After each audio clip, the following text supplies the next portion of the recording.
ബലിപ്പെരുന്നാളിന് അറക്കാൻ കൊണ്ടുവന്ന പോത്ത് വിരണ്ടോടി, ഒരാൾക്ക് പരിക്കേറ്റു. മുക്കം അഗ്നിരക്ഷാസേനയെത്തി പോത്തിനെ പിടിച്ചുകെട്ടി. ഓമശ്ശേരി മാനുപുരം കൊളത്തക്കര മദ്രസയിൽ പെരുന്നാളിന് അറക്കാൻ കൊണ്ടുവന്ന 7 പോത്തുകളിൽ ഒരു പോത്താണ് വിരണ്ടോടിയത്.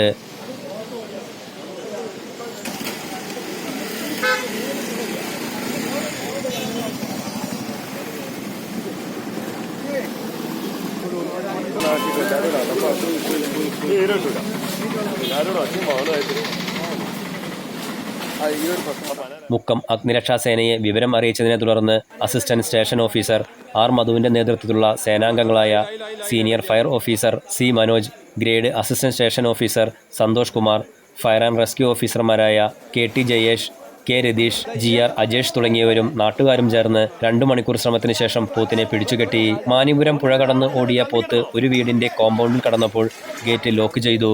പിന്നീടാണ് പോത്തിനെ പിടിച്ചുകെട്ടിയത്. Elite news, Mukkam.